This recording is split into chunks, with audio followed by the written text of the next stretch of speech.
So Patti, I was thinking back to the very first time that I got to meet Dustin Lynch. It was in 2012, and I was working for the NBC affiliate here in Nashville, and he came on a midday show that I was hosting, and he was promoting his new song Cowboys and Angels as a brand new artist. Doug, do you remember those early days so well? I do. You were probably tuning in to watch that interview, right? I'm sure I was. Anyone I knew about, I was tuning in on the TV and watching and listening as much as I could. He was, going from one radio station to the other prior to the release in January of that year. Okay. It was whenever Cowboys and Angels was officially released to radio. Yes, and such a special song. Do you remember the first time that he played it for you? In person? Yeah, we actually, when you got to hear it. Yes. We were at Chuck's parents in St. Augustine, Florida, and he was down visiting and was playing some songs and happened to play that one, and it was really special because, of course, that song is written about his grandparents' love story. Yeah, that made it extra special. It really did. And I thought we would talk about this later, but it seems so appropriate right now. Really special weekend just last week when the cowboy and the angel got to come to the Opry for him to sing it. Tell me about that. That was so special. Chuck's parents celebrated their 68th wedding anniversary on April the 12th, and his dad asked his mom what she wanted to do for their anniversary, and Dustin was scheduled to play at the Opry on the 11th, and she said she wanted to go and watch him perform, and he made it very special for them and called them up on stage, and they stood in the circle with him and got to sing the last part of the song when he was performing Cowboys and Angels there. What did you and Chuck think about being able to watch that happen? Oh, that was just a special time and a priceless moment, and because that song opened so many doors for Dustin and gave him his start, and it's about his grandparents' love story. So couldn't be much more special than that. No, it'll always be our favorite because of the special meaning behind it. Yeah, for sure. Well, that was a really special moment for him to have them on stage, and he was just beaming. You could tell how proud he was of that moment, and to be able to do that for his grandparents. So special. Really so tell me about young Dustin as a child. What was his personality like? He was a very happy, fun-loving little boy, full of energy, always ready for adventure. And we had 11 acres and a pond and horses when he was growing up, and so there was never a lack of anything to do there, whether it was inside playing games with his sister or outside, playing kickball or exploring or riding the horses or just whatever the day may bring. It sounds like maybe Dustin was not a video games kind of kid, a sitting around watching television kind of kid. I mean, he did some of that too, but just a little bit. We enjoyed the outdoors a lot, so we were outside playing together and doing yard work together. He was a hard worker, even as a little boy. He would get out there and rake up leaves. I mean, we had, I don't know how many, 60, 70-foot oak trees, and lots of leaves to get up. And but he and his sister both would be out there. But then he had a quiet side to him too. As he got older, I realized that was probably that creative mind developing and, just taking in everything. And, after he had his first song on the radio, and people that knew him, grown-ups that knew him as a youngster, would come up to me and they're like, he was so quiet, he hardly talked, and here he is singing and playing the guitar on stage, So the stage persona kind of surprised people who had known Dustin growing up. Right, because he was just quiet and to himself, I guess, kind of like I am, and so yeah, it did surprise a lot of people. Yeah. Pleasant surprise. Yeah, exactly. When we asked Dustin kind of about his childhood and describing it, he said two things. He said he had a lot of freedom, and a lot of fun. And what some of the things he remembered I thought was really neat is that he was outside so much, and he really acknowledged that you guys kind of trusted him and gave him a lot of freedom on that property, and he was really an outdoors kid. Yeah. He had memories of you working in the garden or planting flowers and just kind of being outside with him all the time. Oh yeah, yeah. I mean, that was important to us. I mean, you said he's not really a TV video game kind of person, and I would pretty much monitor how much of that they would do, and I'm like, okay, you've been doing this long, let's go outside, you know. And so we would go and find something to do, whether it was riding bikes together or just rollerblading up and down. We had a pretty long paved drive, so they could rollerblade up and down the driveway, or fish in the pond. I don't know can't remember what really was in there, but they would try fishing and catching something. Right. So a lot of moms will tell us that the difficult years were, you know, the typical teen years, that kind of thing.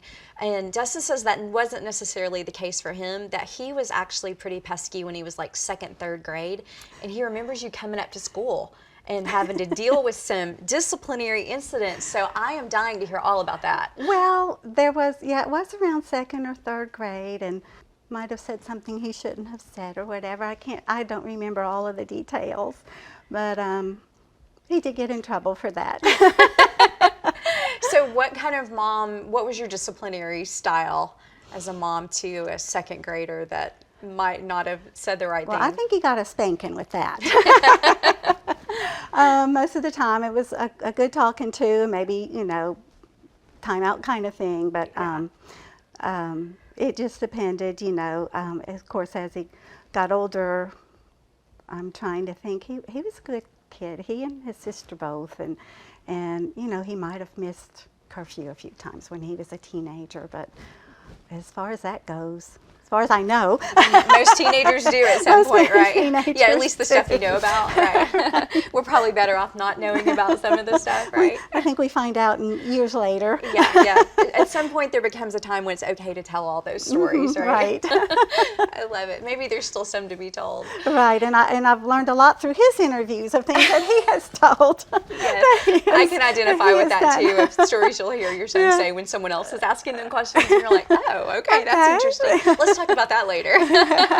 You have a daughter as well. What's the age difference between Kristen and Dustin? She is 2.5 years older than he is, so they were 2 years apart in school, and love each other.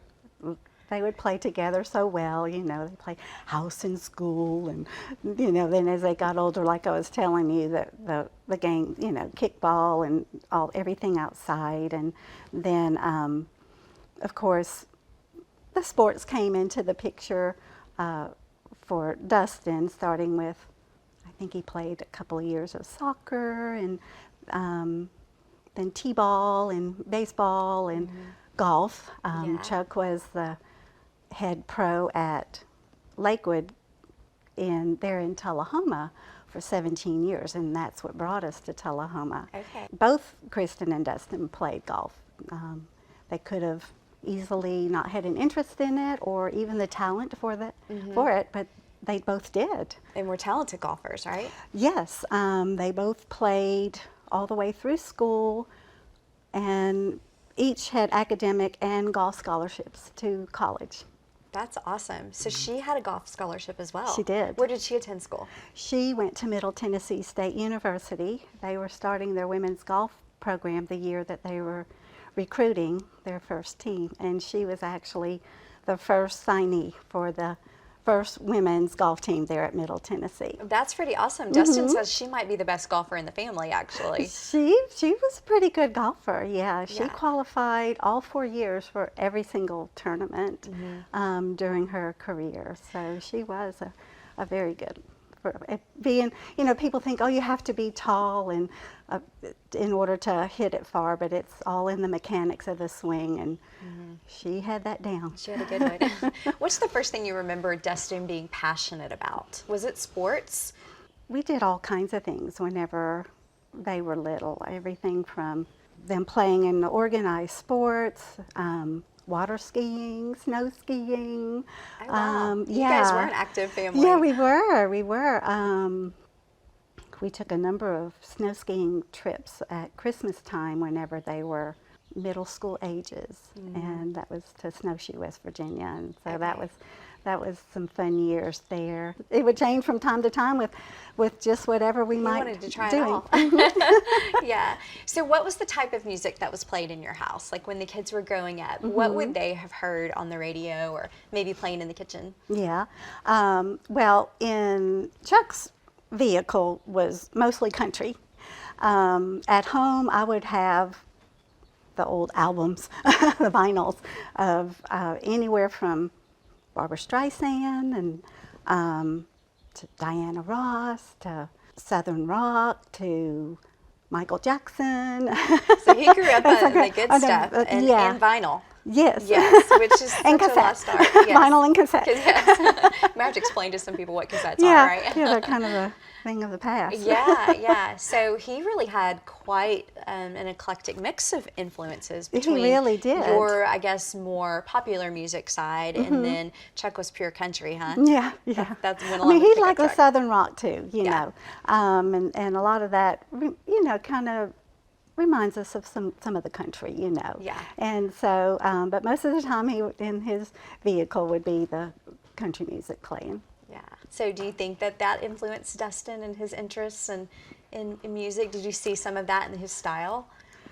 Yes, you know, he's loved music ever since he was a little bitty tyke. He would just sing his little nursery rhymes, just one after the other, and then, you know, as he would be tuning in and listening to the songs on the radio, he would sing along with that. And when he was in middle school, there was a little group that the three of them, they were the musicians together, and they were looking for a lead singer. And so whenever he was in high school, they asked him to be the lead singer of their group, and the name of their group was 15 Rain. It happened to be, they were talking about answers of a test, you know, afterwards. Well, what did you answer to 15? And the answer was Rain, and so that's how they came about with that was name. the band name? That's 15 great. Rain. 15 Well, they Rain. were a rock cover band, not so much country. Okay. But they would let him perform one country song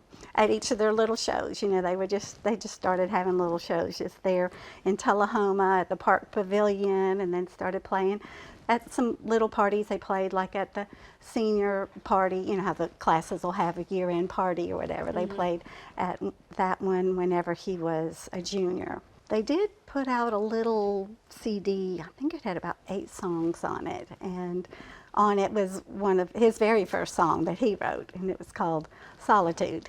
So even in that little high school, middle school band that he was in, were you supporting and going to those performances as well? Well, the ones at the pavilion was just kind of like, hey, we're going to set up at the park, come and listen, you know, so to their friends at school and everything. I remember listening from a distance whenever they were performing, and just to see his stage presence evolve through the years has been just amazing. Yeah. So when you were standing there kind of watching this high school boy that just kind of on the side as a hobby with his friends doing that, could you ever have imagined seeing him doing what he's doing now? No, it is still so surreal, you know, that, I mean, he's living his dream, and that's amazing and wonderful and everything.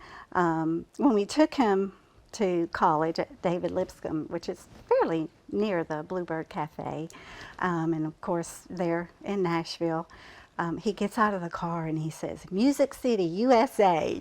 And so immediately I'm like, we've got something here. And he would frequent the Bluebird Cafe, and eventually got in on the open mic one night, more than once. I can't remember exactly how many times, but as far as you knew or even felt at the time, this was just kind of something fun that a boy Right. who'd grown up around music and loved music was going to go do on the side while he went to Lipscomb University, right? Right, You didn't see yeah. it as being a path to something else at the time. Well, when someone would ask, well, what does Dustin want to do? When he was in college, I said, well, either be a doctor or a country music artist. So I knew that the interest was there. and that was always a possibility, but it's just been an amazing thing that, you know, this is his livelihood now, and he's living his dream, and his true passion has come, you know, to life. So. Yeah. So he has, I've heard him talk before about his love of biology, and even now he wants to know how things grow on his farm and how, like, just kind of the sciences behind things, and that he loved biology in high school and all of that. So where did the medical, you didn't have any doctors in the family, right? No, and he actually didn't. wanted to be a surgeon, is that right? Yes, that was his real interest. Yeah. Whenever he graduated pre-med from Lipscomb University with a biology major and a chemistry minor, and so his interest at the time was the pre-med and the medicine, and I think just whenever he first started taking those classes in high school, he was very intrigued by what he was learning, and always wondered how things worked and why and how things are made and everything. And so, well, you and Chuck had to be pretty excited that you might have a surgeon in the family. Yes, that was very exciting. But you know, whatever path he was going to take, we were going to support him. That's what he's done. You know, he's living his dream. And was there a little bit of worry or concern in your mom heart, just because this music business is not an easy path, and were you hesitant at all for him in the decision? Well, when he moved to Nashville, he did not know anyone, and we didn't either. We knew no one in the music industry. So everything he's accomplished, it's been his hard work and him being out there, and whenever someone told him no, that just made him try even harder and just keep pushing and driving towards that dream of his of playing country music and getting to do what he loves to do. Admired that perseverance in him, I guess. Right. Yeah, because I mean, this business is about closed doors, and another one might open, and which one do you walk through, and all the things. Right, and I mean, there's so many talented people out there, and you know, just like you said, the doors opened at the right time or closed at the right time, because sometimes those closed doors then open other doors. So you have to look at it that way. Yeah. You don't really remember, though, it being like you and Chuck maybe having private conversations of, wait, he's not going to be a doctor. What does this mean? I think he had that heart-to-heart talk with Chuck first, and then Chuck told me what Dustin was wanting to do, and you know, how can a parent not support their child's dream? He would have always thought, what if, you know, if he hadn't given it a try. He did promise us that he would finish his education and get a degree in college, which he did. So we're proud of him for that. And funny thing, Lipscomb University is a Christian-related college, and the students were required to take a Bible class every term. And his only B in all of his years in college was in a Bible class. And it was like a really high B, like 0.4 below being an A. And I think he even went to the professor about it. And the professor said, that's not an A. And he gave him a B. He took organic chemistry 1 and organic chemistry 2 in the summer. Wow. So that he would be sure to be able to have all of those required labs, and made an A in both of those classes. So he was balancing a lot. He really was, yeah. So he worked hard, and I mean, for a college kid to give up a summer, that's saying a lot. That's so true. Yes, that's so true. Anyway, he did He great. told us a story that he said he wasn't sure if you would remember it the same way he remembered it. So I'm going to throw this one at you, okay? Okay. He told us that at some point when he was making the transition from his pre-med, going to be a surgeon path into music, that maybe that Christmas you gave him a present of a pair of scrubs. Yes, he did get a gift of scrubs, and I had embroidered on my machine, his initials. Are you Or monogrammed his the name. scrub? Mhm, Okay. yes. And he did receive that, and I guess, you know, it might have been right around the time that he might have just graduated and maybe waiting to hear to get accepted into medical school or something So like he that. actually So applied to medical schools. Okay. he Okay. did. And so, you know, that was still out there on the table. So just in case, right? Right. Just in case you may decide that we want to do the surgeon route, send the music route, we're going to have these scrubs ready to go with your name. If not, you can wear them for Halloween one year. That'd be great. I wonder if he still has those, I don't or know. if you do. I know I don't. I'm pretty sure I don't. Yeah. Somewhere there I do have exists a Dr. Lynch pair of scrubs that we need to figure out where those are. Yeah. Okay, ladies, why is skincare so confusing? I feel like I've used a hodgepodge of whatever the so-called latest and greatest products are, or just whatever my friends were loving at the time, until I discovered Barefaced. I first started following Barefaced on Instagram and have learned so much. The company was founded by a nurse practitioner who's passionate about providing simple, science-backed education, but she also shares valuable insight on both life and business, and is a mama of 4. You know we love that. What's really unique and helpful is their team of skincare specialists you can text for complimentary consults and to answer any skin questions. It's like getting a professional recommendation from the comfort of your couch. This is how I know exactly what to use for my skin type. You can text them too. Their number is on their Barefaced Instagram. I'll also put it in the show notes. The most important thing is to understand your unique skin type, and the Barefaced Skin Quiz makes it easy to figure out in just 5 minutes. Head over to their Instagram at Barefaced to take the skin quiz and find a wealth of information on all things skincare. Here's the best part. Got It From My Mama podcast listeners can get 15% off their first purchase by using code MAMA15. So what do you remember about kind of the next steps and when the ball really started rolling for him? Maybe getting the record deal or a publishing deal for songwriting, or what are some of the things that you would say were the highlights for you? And maybe what helped you to realize of, wait, this really is going to happen for him? Yeah. Probably when he did get the record deal and then the publishing deal initially. He was discovered. He had, when he was in college, he was, you know, playing at all the little honky tonks. And then towards the latter part of his college, he was going out of town and playing at some other colleges or frat parties or things like that. He's working full-time day job during the week. Okay. Yeah, he worked at a lab that tested sewerage.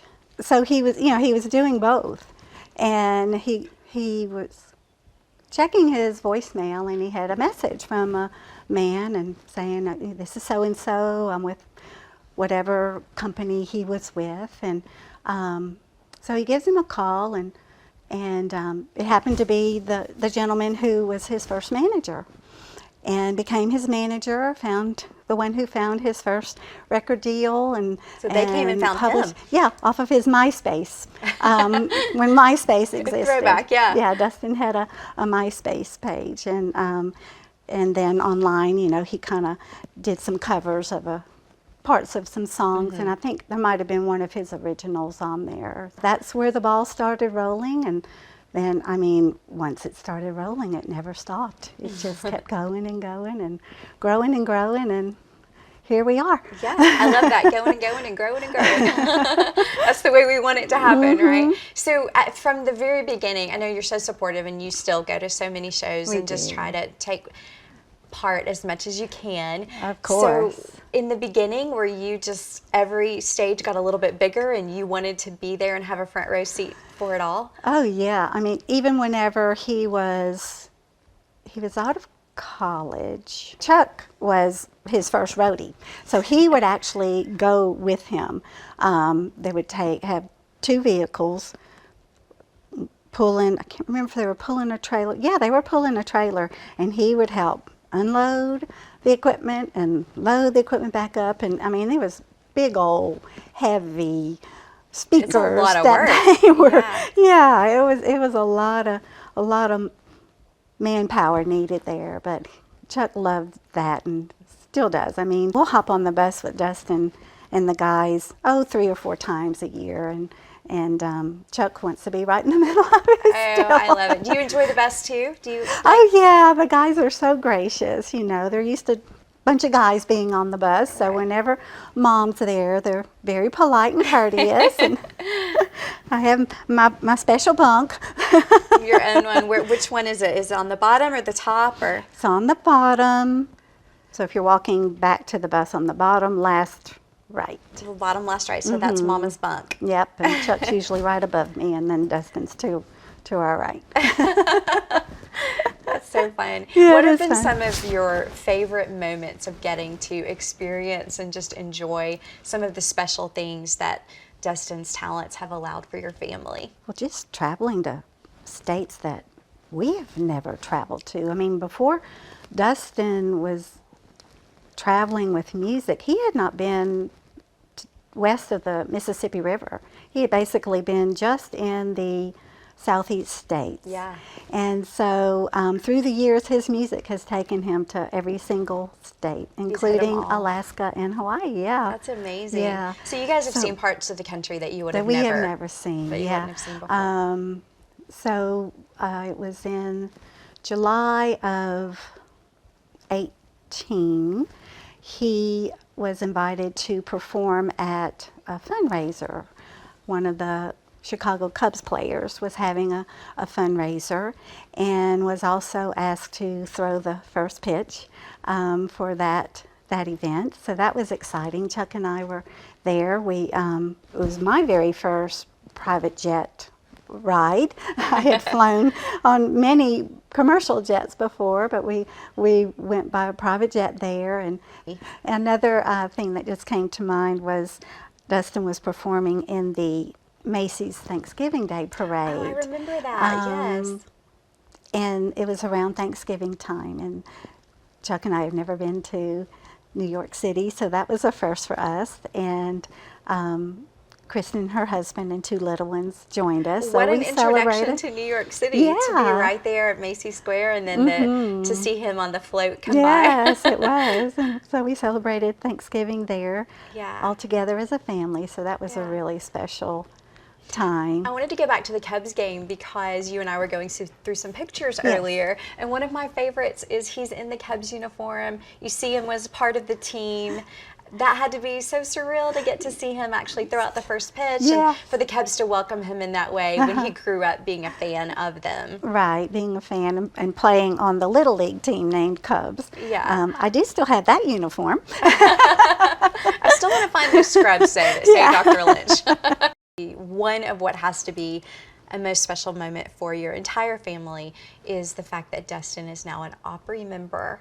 Yes, that is, in our eyes, the greatest honor a country music artist can receive. There's so many awards out there, but that's the top. Being, first of all, just to be able to perform there. Do you remember the first then- time he stepped into the circle? Yes. Tell me about that. Cowboys and Angels had only been out on the radio for, I think it was only 6 weeks from the time he performed. 6 weeks after the Song went song to was radio. released, and so I'm thinking, wow, this is pretty amazing. And so that was a very special night, and he has performed many times, and I wish I knew the number. I know the number. Guess Good. what? It's 78. Is it really? It really is. Wow. Isn't that amazing? Yes, it is, because it wasn't with his very first show, but later that year, I'm thinking in August, they started printing those hat show prints showing the performers of each night at the Opry. And so I get one of those each time we go. Well, I'm in the process of laminating them, and going to put them in our office music room Wow. along the wall. You're going to need a really big wall for that. It might have to expand down the hall, but yes, if it's 78, you're right. Yeah, there may be Dustin posters in the bathroom at your house because that's going to be a lot, a whole lot. That's amazing. But what I think, just from a mom lens in that perspective, what's even more amazing is that you have been there almost every single show. If I'm right, I think you've been to 76 shows because you've only missed 2. I've only missed 2. And the first one was after several years ago after I had some surgery. They're both valid medical reasons. Yes. You and didn't the just stay home on the couch. second one was just this year when he performed that first part of February. I was sick, and I would have been there if I could have, but... Why is it so important to you to have been there every time he's played that stage? That is such a special place for any artist to perform, just the history and all of the greats that have been there before them, and just to think that our son is there in the circle doing the same that all of these others have done through the years, and you know, just setting an example and showing the younger ones coming in behind them, you know. Hearing that you have been to so many shows and how important it's been for you to be there, I mean, I just want to follow in your footsteps of that, because even now I think Connor's played 3 times at this young stage in his career, but like we just learned like of the next time he's playing, and we the whole family circling it, highlighting it on the calendar and everything. It just sounds like it never gets old. It doesn't. You know, it's each time it's like it's the first time, just because of the special place that the Opry is. It will never get old. You know, it will always be a special night, and we do everything we can to be there for all of them. Yeah. Tell me about the night that Dustin was invited to become an Opry member. Did you have a heads up at all? Did you know it was coming? No, we didn't. Of course, we were at that show. That wasn't one I missed. No, it wasn't. And we were standing in the back, watching from the back of the auditorium, and Trace Atkins was the one who invited him to be a member of the Grand Ole Opry, and asked him what he was doing on September 18th, and he said, well, we would like for you to perform as the next member of the Grand Ole Opry. What did you do? What did you feel? Oh, of course, you know, tears come to your eyes, and you're just overwhelmed with pride and joy, and just to know what is involved with someone even being considered to be a member of the Grand Ole Opry. It's such a great honor.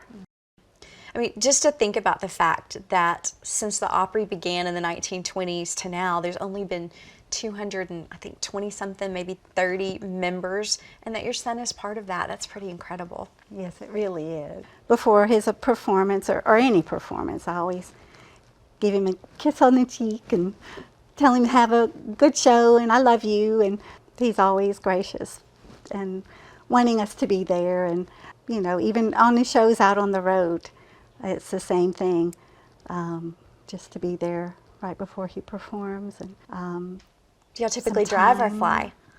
We hop on the bus with Dustin a lot. If it's a show close by, we'll drive. But usually we hop on the bus with him 3 or 4 times a year. And when the bus is leaving Nashville and coming back to Nashville, not like where the bus is now, it left Nashville and it's going to be gone 3 weeks before it comes back, because they have shows up north and out west and everything. And so whenever it's 2 or 3 shows on a weekend and the bus is coming back, we'll hop on. And so that's fun, because you know, we get to spend some quality time with him that we don't usually get to when he is gone. And there on the bus, you know, that's his home away from home, and I'll steam his shirts and pants whenever before his shows, and sometimes if the hair on the neck's gotten a little long, I'll shave that. Wow, no wonder he takes Mama out on the road a lot. That's awesome. So I help him out. Yeah. I help him out as much as I can. I used to cut his hair whenever he was little. You did? Yeah. So if Dustin's looking extra sharp and polished on stage, then there's a really good chance that Mama Lynch is on the road with him. But I shaved his neck. I always try to be where I can see him on the stage and see him in person. There's nothing like it. You're probably a lot like me. I find myself watching the fans as much as I'm watching Connor because it is such an amazing thing as a mom to see people react to music that your son's created. Like there's just something that's so special about that I like. A lot of times I like to stand in the pit, but kind of to the side because I want to watch. I mean, of course I'm watching him and cheering him on, but I love to watch people's reactions to the music. Yes, that and all the smiles that they put on their faces, you know, especially at their meet and greets and you know, whenever they're getting their picture taken with him or asking us autograph something. And you know, Chuck and I, we go to the meet and greets and just stand to the side just so we can see all of the smiles. Sometimes I volunteer to be the person that takes the photos with everyone's iPhone that's in line. And I act like I'm being helpful, but really I just want to, watching their reactions and like you said, the smile that your son puts on their faces, it's just the best feeling. It really is. It really is. So my favorite question I always ask my guests is, what would you say that Dustin got from his mama? His love for his family. I'm gonna get emotional. That's okay. That's okay. That's what we mamas do. That's a special gift to have given him for sure. His love for life, his kindness, his big heart, his loyalty and integrity to people, his strong work ethic. He got that from Chuck and me, though. Chuck's a hard worker. All right, so we asked Dustin the same question about what he got from his mama, and so his response, there's two. The first one, his teeth. Do you see that too? Well, his smile is a combination of mine and Chuck's. He has Chuck's big, beautiful teeth, and maybe, I mean, Chuck wore braces and I didn't, so maybe the fact that he didn't wear braces as a teenager is why I thought that was cute. That was his first answer. He said, what do you think you got from your mama? He said, my teeth. But then he also said, Patti, which was so precious, I said, well, other than your physical traits, what would you say that you got from your mom? And he said, I don't know, my mom's perfect. Aw. Isn't that sweet? He is so sweet. Sweet boy that you've raised. Dustin, when he's asked about his smile, he says he gets it from me, but I think his smile's prettier than mine, but I'll take credit. I want to know who he got the stunning blue eyes from. He has those are Chuck's piercing blue eyes that are so beautiful. Yes. A lot of people say that he looks like me with a cowboy hat on, so he's a true combination of the two of us. Yeah. So what's your favorite, cowboy hat Dustin or baseball cap Dustin? Oh, definitely cowboy hat. But cowboy hat, you're a big fan of the cowboy hat? Mm-hmm. Yeah. He wears it well. He does. He does, you know, and he was just a little bitty guy, maybe 6 years old, and I've got a picture somewhere of him with Chuck's black felt cowboy hat and holding his big guitar and sitting on his bed in his bedroom singing in the karaoke machine. It was meant to be, destiny. I love it. Well, thank you so much. I've loved talking to you today. Oh, thank you for having me. It has been a sweet conversation. Yes, thank you. I've really enjoyed it.